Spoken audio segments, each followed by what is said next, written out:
지난주는 우리가 고난을 받고도 완전하게 되지 못했던 그 믿음의 선배들에 대해서 우리가 이야기를 나눴다면, 이번 주는 예수님을 바라보면서 믿음의 경주를 해야 된다라는 이 말씀을 하고 계십니다. 자, 그래서 이번 주 주제를 이렇게 잡았는데요. 예수님을 바라보며 달리자라는 것을 이 주제로 각절 말씀 우리 나누도록 하겠습니다. 먼저 1절 말씀 우리 함께 읽도록 하겠습니다. 그러므로 증인들이 이렇게 큰 구름을 이루며 또한 우리를 둘러싸고 있으니 모든 무거운 것과 너무 쉽게 우리를 얽어매는 죄를 우리가 떨쳐버리고 인내로 우리 앞에 놓인 경주를 달리며 라고 말씀하죠. 자, 여기서 여러분 증인들이 누굴까요? 증인들은 우리가 12장 시작을 했잖아요. 그 앞에 11장에 있는 모든 믿음의 선배들, 그 사람들이 증인들이죠. 믿음의 증인들.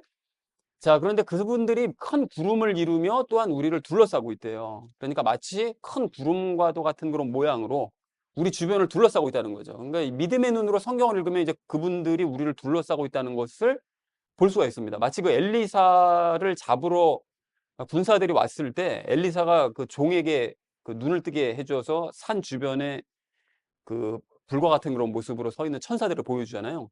마치 그것처럼 우리 주변을 둘러싸고 있는 믿음의 선배들을 성경을 보면 믿음의 눈으로 보면 볼 수가 있습니다. 그래서 이 사람들이 왜 둘러싸고 있는가 하면 이게 바울이 지금 비유를 하는 거거든요. 1절에서. 경주를 달리라고 얘기하잖아요. 그런데 그 스테디움 같은 데 가보면 이렇게 사람들이 관중석이 쭉 둘러싸고 있잖아요. 그 선수들을. 마치 그런 모습을 이제 그 비유로 말씀하고 있는 것입니다. 그러니까 믿음의 선배들이 우리를 쫙 둘러서서 우리가 경기하는 모습을 지켜보고 있다는 거예요. 자기들이 경기했던 것처럼. 자, 그래서 모든 무거운 것이라는 것은 뭐 이거 지금 현재 아시는 것처럼 히브리서는 유대인들을 위해 쓴 편지니까요. 그들을 무겁게 만드는 그 장로들의 유전을 뜻합니다. 그거를 버려야 되고 너무 쉽게 우리를 얽어매는 죄요. 그러니까 여기서 죄는 죄의 열매를 생각하시면 안 되고 죄의 그 근본적인 의미, 그 불신을 생각해야 되는 것이죠. 그래서 너무 쉽게 불신에 사로잡히는 그런 상태, 우리가 그런 상태에 사로잡힌다는 거죠. 그러니까 믿음의 11장에 얘기했던 그 믿음의 선배들과는 좀 대비되는 그런 모습인데 우리가 그들과는 달리 너무나 쉽게 이렇게 불신이 얽매이는 이런 모습을 보이고 있지만 이런 것들을 떨쳐버리라는 거예요. 버리라는 거죠. 자, 그래서 특히나 이제 히브리서를 읽는 유대인들 중에는 예수님조차 확실하게 믿지 못하는 막 흔들리는 사람들이 있었는데 너희가 그런 이제 불신을 버리고 예수님 믿어야 된다라는 것을 바울이 지금 강조하고 있습니다. 자, 그래서 떨쳐버리라고 얘기하는데 여러분 그 그리스도인은 죄와 분리가 된 사람들이잖아요. 그래서 예수님을 진짜로 믿었다면 이제 죄와 분리가 되었기 때문에 죄를 떨쳐버릴 수 있다는 사실을 너희가 기억을 해라. 이제 그리고 실제로 떨쳐버리고 믿어라. 라고 바울이 지금 권면을 하고 있는 것입니다. 그 유대인들에게. 자, 그리고 우리 앞에 놓인 경주를 달리래요. 그러니까 새 예루살렘을 향해 달려가는 경주인 거죠.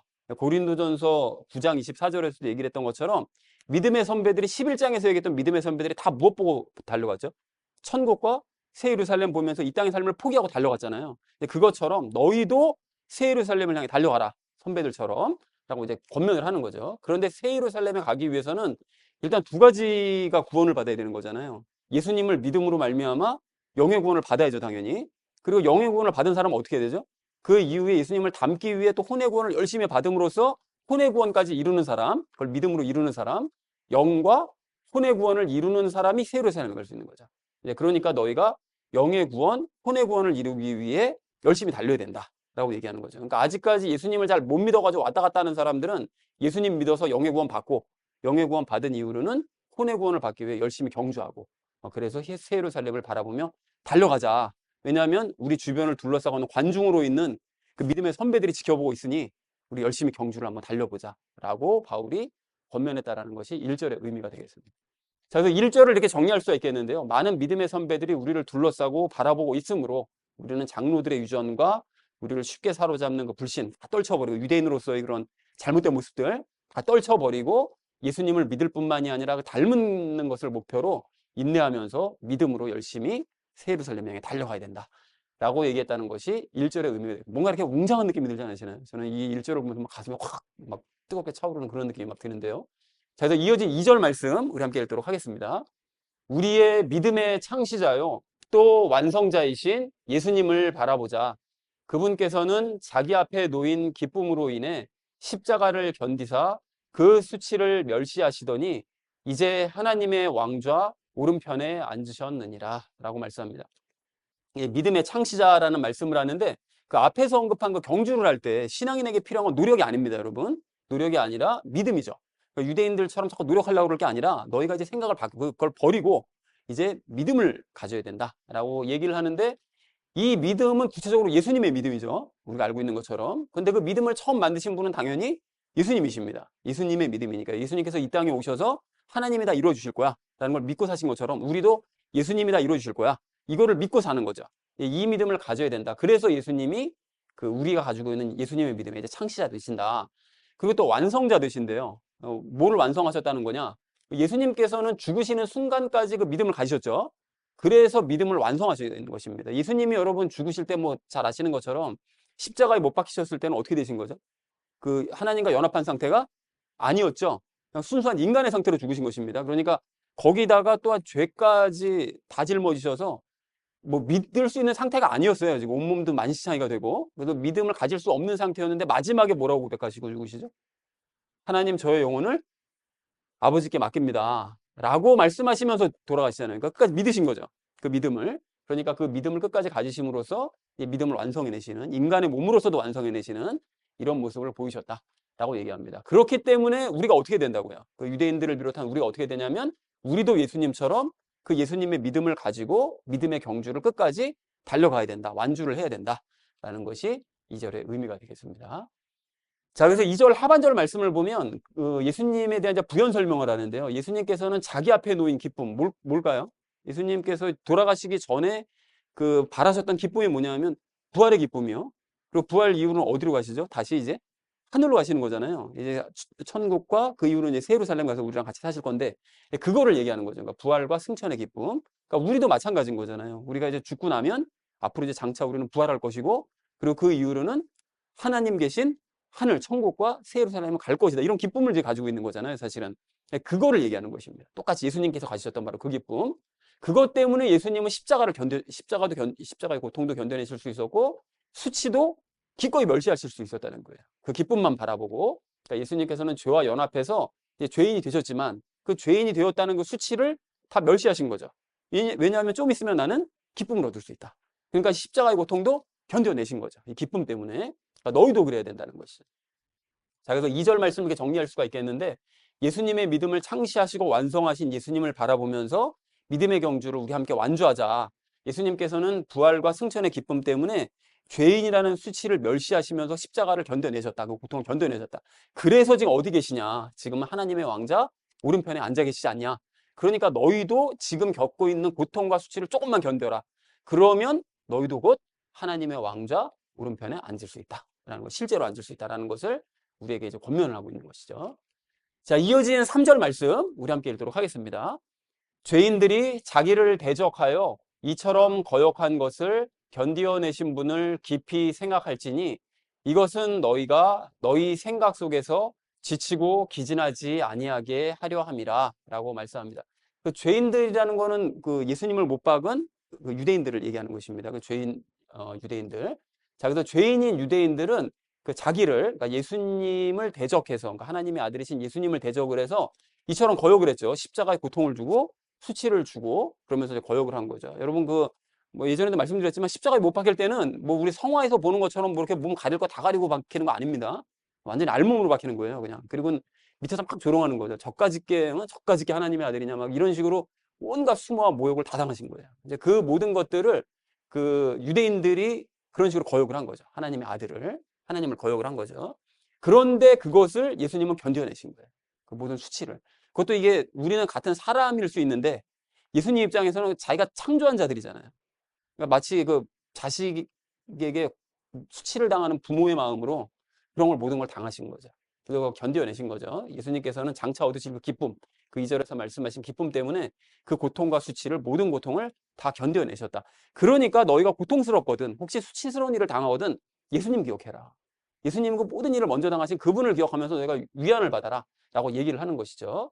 그러니까 너희도 유대인들에게 핍박을 당할 때 또는 수치를 당할 때 대적들이 주었던 그 고통과 수치를 견뎌내신 예수님을 깊이 생각하면서 참아야 된다, 인내해야 된다. 견뎌내면 너에게 기쁨이 있다 라고 바울이 권면하고 있습니다. 자, 그래서 너희가 너희 생각 속에서 지치고 기진하지 아니하게 하려고, 그러니까 유대인들에게 핍박과 미혹을 당할 때 온갖 생각으로 막 사람이 심신이 피폐해질 거잖아요. 그러니까 그렇게 지치지 않게 하려고 예수님을 생각하라고 얘기하는 것이다 라고 지금 바울이 설명하고 있습니다. 그러니까 그렇게 되려면 먼저 그 길을 가셨던 예수님을 생각하라는 거죠. 자, 그래서 3절을 이렇게 정리할 수가 있겠는데요. 예수님께서는 유대인들이 당신을 대적하여 십자가의 고통과 수치를 주며 거역을 할 때 그것을 기꺼이 견뎌내셨다. 자, 그래서 그렇다면 너희도 그런 예수님을 깊이 묵상해서 지치고 기진하지 않게 너희 스스로를 만들도록 하여라 라는 것이 3절의 의미가 되겠습니다. 자, 마지막 4절 말씀 우리 함께 읽도록 하겠습니다. 너희가 죄와 싸우되 아직 피 흘리기까지 대항하지는 아니하였노라 라고 말씀합니다. 앞에 3절에서는 예수님을 기억하면서 너희가 그런 어려움을 겪을 때 견뎌내야 된다고 얘기를 했다면 4절에서는 앞에 11장에서 얘기했던 선배들이요, 그 믿음 때문에 그 믿음을 지키기 위해서 막 피 흘리고 죽고 막 이랬던 그 선배들을 생각하면서 너희가 견뎌내야 된다라는 것을 얘기하고 있는 것입니다.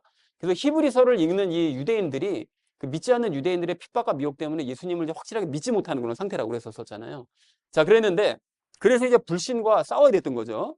예수님 정말 믿어야 되나? 이분이 정말 구원자가 맞나? 이것 때문에 갈등하고 있는데, 그러니까 불신과 지금 싸워야 되는데 마땅히 싸워야 된다. 그리고 그걸 이겨내야 된다라는 걸 얘기하면서 예를 듭니다. 그 믿음의 선배들은 11장에서 얘기했던 믿음의 선배들은 죄와 연합해 있지 않았냐. 그래서 더 너희보다 더 믿기가 힘들었는데 그런 상태였음에도 불구하고 그 사람들은 피를 흘리면서까지 끝까지 불신에 대항하면서 믿음 붙들었다는 거예요. 근데 너희는 유대인들에게 핍박을 받는다 하지만 그런 식으로 뭐 톱으로 막 잘리고 뭐 고문당하고 막 이럴 정도의 고통까지 당하는 건 아니지 않냐 지금. 그러니까 바울이 그걸 상기시키는 거죠.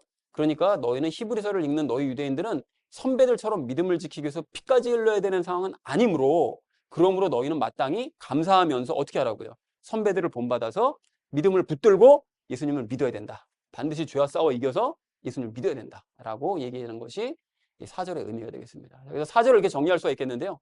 너희가 불신과 싸우긴 하지만 선배들처럼 피를 흘리면서까지 불신에 대항해야 되는 상황은 아니다. 그러니까 예수님을 이제 믿어라. 죄를 버리고 불신을 버리고 예수님을 믿어라 라고 얘기했다는 것이 4절의 의미 되겠습니다. 자, 그래서 오늘 본문 말씀을 이렇게 정리할 수가 있겠는데요. 수많은 믿음의 선배들이 우리를 둘러싸고 있기 때문에 우리는 장로들의 유전과 불신을 버리고 인내하면서 믿음의 경주를 달려야 된다. 자, 그때 그렇게 믿음의 경주를 달릴 때 믿음을 창시하고 완성하신 예수님을 바라보자. 이제 그분은 눈앞에 있는 기쁨 때문에 십자가의 고통과 수치를 견뎌내셨다. 그래서 하나님의 왕자 오른편에 앉으셨으니 이 자리가 너희에게도 마련되어 있다. 그러니까 견뎌라 라고 얘기를 하면서 뭘 얘기합니까? 그렇게 유대인들의 대적과 거역을 견뎌내신 예수님을 깊이 생각해서 유대인들의 핍박에 지치거나 기진하면 안 된다. 지치지 말고 너희가 유대인들의 핍박과 미혹 때문에 불신과 싸우고는 있지만 선배들을 생각해서 그들이 피를 흘리면서까지 대항하는 그런 상황은 아니라는 사실을 기억하면서 너희가 이 모든 상황을 지치고 기진하지 말고 예수님을 이제 믿어라 라고 얘기했다는 것이 오늘 본문 전체의 내용이 되겠습니다. 자, 그래서 이제 오늘 본문 말씀이 이렇게 믿음에 흔들리는 유대인들에게 이제 권면한 말씀이죠. 이런 본문 말씀 보면서 우리가 세 가지 이야기를 나누려고 하는데요. 첫 번째는 인생의 목표에 대해서, 두 번째는 열매 맺는 방법에 대해서, 마지막 세 번째는 인내에 대해서 우리 함께 말씀 나누도록 하겠습니다. 그래서 오늘의 결론이요, 예수님을 바라보면서 달리자라는 것을 주제로 이 나머지 말씀을 삶에 적용하면서 함께 말씀 나누도록 하겠습니다.